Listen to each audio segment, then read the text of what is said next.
From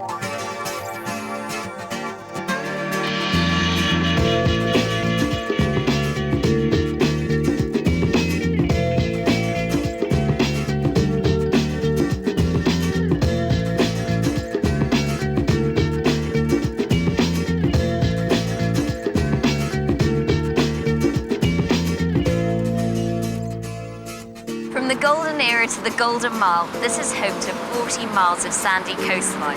Today, I'm looking for a place by the sea along the Norfolk coast.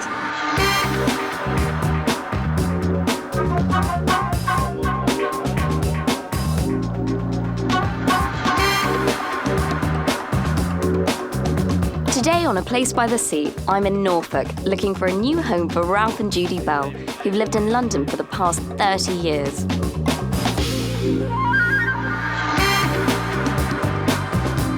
I've found 6 very different homes for them to see between Cromer and Great Yarmouth. But will the neighbours be a problem? It's your favourite animal? Look at it walking away. Never mind the Norfolk lingo. How you getting on, my old booty? How are you getting on, my old booty? How you getting on, my old booty? And will one of them have the X I factor? hate it, but I think I've just fallen in love. Have you? Yes. Come back in. I hope it's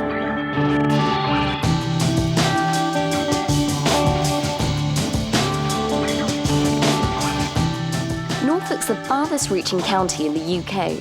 Most famous for its windmills, canals and boating holidays, it has a remarkably diverse landscape and great beauty, from the still expanses of the Wash and Marsh coastlands to soft glacial cliffs and long sandy beaches. Norfolk's got its own quirky old world charm. Traditionally, every village has its own unique sign, specially painted or carved to illustrate life and village traditions from the past. Norfolk got its name from the Angles, who migrated from North Germany in the 5th century and settled in what's now known as East Anglia.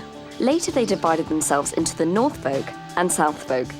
Now Norfolk's the UK's largest protected wetland and is a designated national park. Over 14.5 million tourists visit the region a year, and if you want to avoid rainy holidays, then apparently Norfolk's the place to come. It's got the lowest annual rainfall in the UK. It's not surprising to hear that Norfolk is a popular place for people relocating. It's got peace, tranquility, and good road links. But since 2001, house prices have risen by a staggering 70%. Seems like more and more people want a slice of the good life right by the sea. Today's house hunters are Ralph and Judy Bell. They're originally from near Newcastle and have been married for 30 years. They've lived and worked around London for the past 20 years. Now that their family have grown up, they want to swap life in the city for a more relaxed lifestyle in Norfolk. They've never been to Norfolk before, let alone house hunt here, but it comes highly recommended by their 2 grown-up sons and friends. Ralph's a clerk of works who works on large building sites, usually historical ones, and is in charge of making sure construction is carried out to the highest quality, so that's going to keep me on my toes. Judy admits she's rather old-fashioned and enjoys being at home baking and making jam. They're both keen to find somewhere they can run a bed and breakfast from. After 3 decades of being together, Ralph and Judy admit they agree on just about everything. What they're looking for now in their lives is a bit of the good life, and that means everything from growing their own veggies to having a few goats and chickens. How do you think your lifestyle will change when you move to Norfolk? Dramatically. I normally get up at about 5 o'clock in the morning, whereas if we do move, I won't need to get up till 5:30, 6 o'clock. So I'll be all right then. An extra hour in bed makes all the difference, doesn't It does. What would the specification be for your ideal new home? Like a period property. Periods, Yes. yes. It's something with a nice garden as well. Possibly big enough to be able to do a small B&B. It wouldn't be dependent on bread and Wouldn't be breakfast. dependent on. We would prefer a detached house. I can make as much noise as I want and not need to worry the neighbours. She's been learning the guitar for several years and still hasn't got very much better. So. We've got louder though. Louder, yes. We've got louder. So we need an outhouse for him. Oh, yes. So then you get the peace Then and I quiet get some too. peace and quiet. So a bunker would be good. But this is all based on a dream. So if part of it comes true, we'll be happy. If all of it comes true, we'll be extremely happy. But that's your job to find out, and you've got to come up with the Absolutely, goods. and I take that job very seriously. Yeah. I'll be showing them 6 homes, including this old post office. a 60s house with a distinctive roof, and this house with a garden bigger than a football pitch. But because Ralph works in construction, his building standards are high.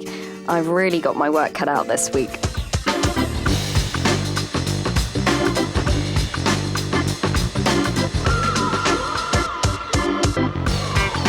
We started our search in Norfolk's best-known seaside resort, Great Yarmouth, the third largest seaside resort in the UK. Great Yarmouth's famous for its 5 miles of beaches and amusement piers, which today are a far cry for their bygone Victorian days. If you're looking for seaside fun and amusement arcades, then the Pleasure Beach here is in the UK's top 10 for entertainment. And like Blackpool, it's nicknamed the Golden Mile. Sitting on the mouth of the River Yare, it's the gateway to the Norfolk Broads. But in years gone by, it was the herring fishermen that you'd see in their boats, rather than the tourists you see today. For thousands of years, herring fishing was a staple industry here. In 1340, the fishermen and their ships were the backbone of the English Navy at the famous Battle of Sluys. And in the 1950s, it was where the humble fish finger was invented. Great Yarmouth has a unique history. It boasts Nelson's monument, erected in 1817, 20 years earlier than the one in Trafalgar Square, and some of the most complete medieval town walls still standing in England today. The property market in central Great Yarmouth is cheap compared to other parts of this coast. The average cost of a detached home here is currently £165,000. But Ralph and Judy don't want to be right in the centre of town, so we looked on the outskirts, where houses can be 30% more expensive. The first house I wanted to show them was a former post office. It's now a converted 4-bedroom listed building with 2 reception rooms, a large kitchen, and plenty of outbuildings that Ralph and Judy could convert for a B&B business. The current owners bought it to do up and sell on. I wonder whether the workmanship will be up to Ralph's high standards. It's on the market for just under £285,000. Estate agent Ben Fenton was there to show them around. Right, okay, this is one of 2 reception rooms. Like a good space for a lounge with period featured fireplace there. Nice hardwood floors. And that fireplace is a working fireplace? Yes, it is also, yes. That's lovely. And we've got the period sash windows as well, which does sort of complement the property, that they're still here. Leading through to the kitchen. Okay, nice light kitchen space with the drop halogen lights, hardwood work surface. Back door. Ooh, outside garden. That's the garden. I'd like to have a look at the garden. And we've got the outbuildings there. What's in the end shed? You've got the oil tank down there. And then this little house here, there? That's the actual boiler for the central heating. It's the boiler, as well. right. We've got a good sized pantry in here with ample storage space in there, if you'd like to have a little look through there. It's like an office. And we've got a little stairwell here coming down from one of the bedrooms upstairs. It goes right up. It does, it goes right up there.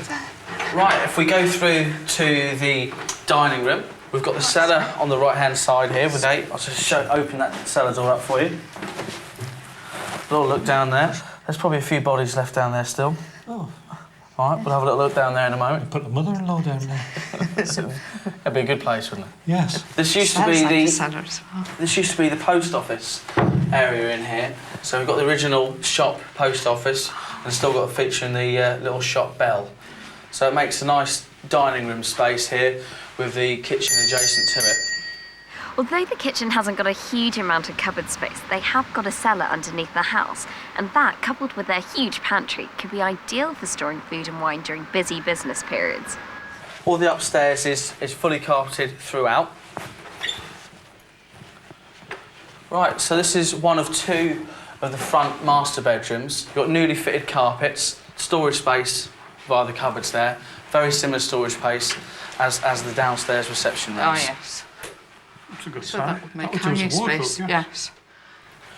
Right, through to one of the other bedrooms. Ah, that's where the stairs are. And we've got our little stairwell Yes. leading up to this bedroom, so you can sneak down there for midnight snacks or anything at all. Get to the fridge. Yes. All right. I suppose it's sort of a bathroom en suite, you know, because the bathroom's downstairs, yes. If Judy and Ralph were to run a B&B here, they could charge up to £35 a night in the summer. That lovely little quirky staircase, the hidden staircase, I love that. I think that's absolutely beautiful.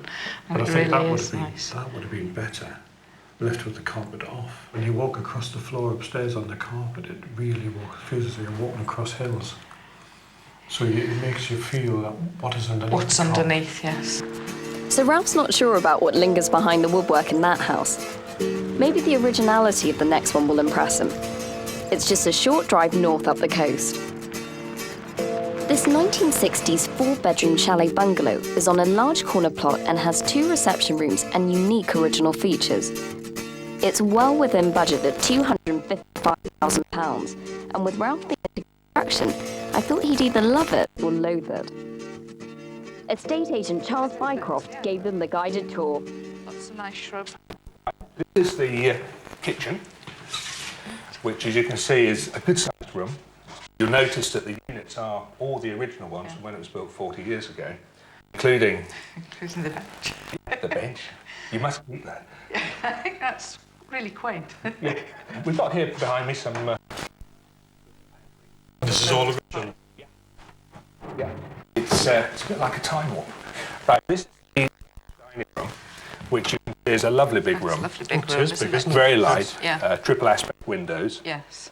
What I have got here, which you nice might be idea. quite interested in, Ralph, if you have a look at this, is the original architect's drawing for when the property was built for Mrs. Musson and her family. On cloth? On cloth, yes, it's on linen, yeah. It was built to a good quality for the time. Is, yes. Yeah. It's a solid house. It The looks- internal partitions are all solid rather than stud work, so it's well put together. Yes. Now, this is one of the 2 downstairs bedrooms. There are 2 more upstairs, but the 2 on the ground floor, It's enormous. similar size, yes. Both have double aspect Huge. windows, but there's still room for a very good bank of wardrobes there Yes. with cupboards over. You'll notice again skirting radiators, and also in the corner a wash basin with splashback and strip light and shaver socket. To still have original fittings such as the splashback Yes. for the mirror and so on takes some doing. It does. Yeah. Yes. Okay, let's go and have a look at the garden. This is the back garden here, which is quite a nice size. Very, very productive apple tree, yes. We have some fruit trees here, which have been espaliered, soft fruit behind, and the vegetable patch here. You'll see over here we have the greenhouse, which is a nice size. I think it's about 12 by 8. Yes. And behind that is the garage, which, other than it was shown on the plan as a Marley prefabricated, it is a brick and tiled one. It's the same brick as the house. Yes, it would have been built at the same time. It's a good match, yes. Yeah. The garden's a jam-making heaven for Judy. It's got 2 varieties of apple trees, raspberry canes, rhubarb and pear trees. I like this. The garden's nice, and the rooms in the house are absolutely gorgeous. There's so much light in the rooms. Obviously, the kitchen is somewhat dated because it's so original. I think the good thing about the kitchen is that the whole kitchen is dated, so therefore it becomes unique in the fact that it is original. Yes. We caught up for a chat about the first 2 houses in the 1950s diner along the Yarmouth seafront. The old post office. What do you think of the location of that one? Location was lovely. Oh, Yes. it was quaint. It was the only one of that shape and that style. The side elevation, which had the entrance to the post office, and that was absolutely The shop, brilliant. the shop window. Yes, no, that was lovely. Yes. You could sell jam from there. Between the front 2 bedrooms, there's a little room, which I thought was quite sweet as a study or library. But maybe you can make it into a shower room if you wanted to keep the front rooms as the bed and breakfast guests. That's a good idea. I never thought about that. No. What I thought might be a good idea would be, where you've got the stables, maybe convert them into 3 chalets that you could rent out.